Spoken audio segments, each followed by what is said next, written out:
যেহেতু ওই দিন সিপি পৌঁছাবার আগে নর্থের ডিসি পৌঁছেছিলেন আগে এবং 14 তারিখে ঘটনাটা ঘটেছিল এবং ওরা অভিযোগ করেছিল, যার জন্য নর্থের ডিসিকেও সরিয়ে দেওয়ার সিদ্ধান্ত হয়েছে। ওখানে কাকে দায়িত্ব দেওয়া হবে সেটা কালকে ডিসাইড হবে। मीरा सफेद तुरंत खुले, भरपूर झाग दे और इसकी स्मार्ट साइंस दे स्मार्ट केयर और फ्रेशनेस। मेरी चॉइस मीरा सफेद। এছাড়াও সেফটি, সিকিউরিটি, হসপিটালের ডেভেলপমেন্ট, ইনফ্রাস্ট্রাকচার গুরুত্ব দিয়ে দেখা হবে এবং এক্ষেত্রে টাইম টু টাইম যদি কোনো প্রবলেম অ্যারাইজ করে চিফ সেক্রেটারির আন্ডারে একটি কমিটি বানিয়ে দেওয়া হয়েছে, যেখানে চিফ সেক্রেটারি নিজে দায়িত্ব নিয়ে ওরা যদি কথা বলতে চায়, chief secretary, home secretary, DG CP থাকবেন, তারা তাদের বক্তব্য জানাতেই পারেন। এইসব নানা রকম কথাবার্তা চলার পর আমরা, যেহেতু ডিটেলসটা আপনারা মেলেই পেয়ে যাবেন, আমি এটা বলি মিটিংটা পজিটিভ হয়েছে বলে আমি মনে করি। ওরাও নিশ্চয়ই মনে করে, তারাই বা সাইন করবে কেন, আর আমাদের চিফ সেক্রেটারি বা সাইন করবে কেন? আমরা বরঞ্চ ওদের দাবি একটু বেশি মেনেছি, তার কারণ ওরা ছোট বলে। এবং আমি লাস্ট যেটা বলেছি যে তোমাদের কাছে আমার আবেদন থাকবে যে তোমরা, আমি জানি তোমরা বলবে আমরা ফিরে গিয়ে জীবিতে আলোচনা করব, সেটা হতেই পারে।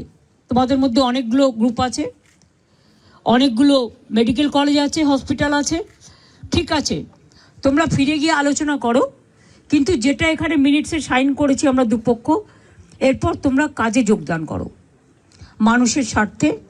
চারিদিকে বন্যা হচ্ছে, আমার কাছে খবর আছে হুগলিতে খানাকুলে 35 জন মানুষ ট্র্যাপড হয়ে আছে।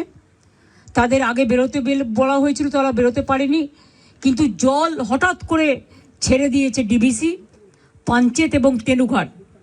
মিটিং শেষ হওয়ার পরেও আমি হেমন্ত সোরেনের সাথে 3 বার কথা বলেছি, তাকে আমি বারবার রিকোয়েস্ট করেছি, কিন্তু আমি জানি না তারা কি করবে, কারণ ইতিমধ্যে যা জল ছেড়েছেন তাতে বীরভূম, বর্ধমান, বাঁকুড়া, হাওড়া, হুগলি, নর্থ 24 পরগনা, সাউথ 24 পরগনা অনেকটাই এফেক্টেড হয়েছে। হাওড়া, আমি নিজে যে বাড়ি আদিগঙ্গার সামনে থাকি, আমি দেখতে গিয়েছিলাম কি অবস্থা জলের।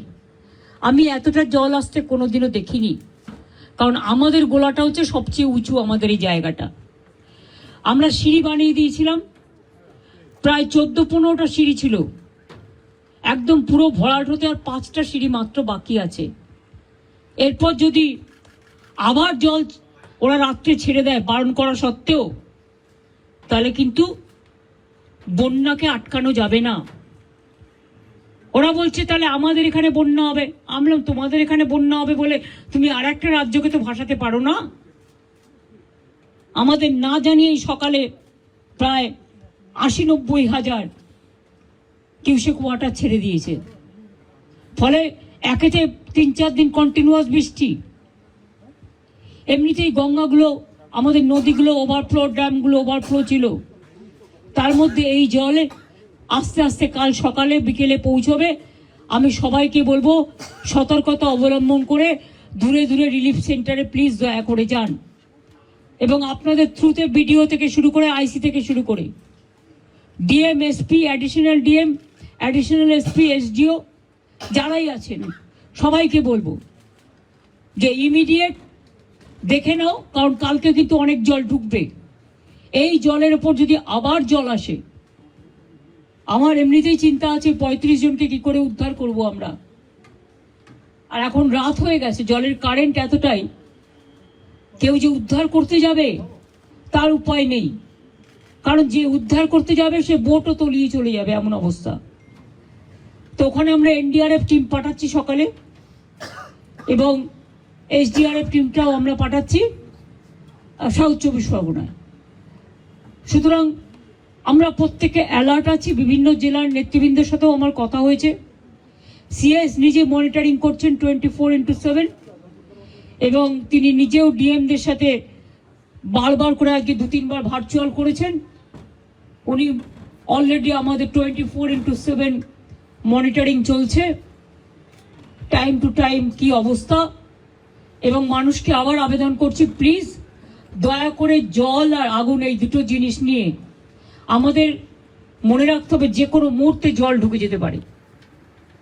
দোতলা বাড়ি হলেও যদি একতলা ভেসে যায় তাহলে দোতলা ভাসতে কতক্ষণ নেবে? কাজে জীবনের ঝুঁকি দয়া করে কেউ নেবেন না, সতর্ক থাকুন, কিন্তু জীবন বাঁচান। একটা প্রাণের দাম অনেক বেশি।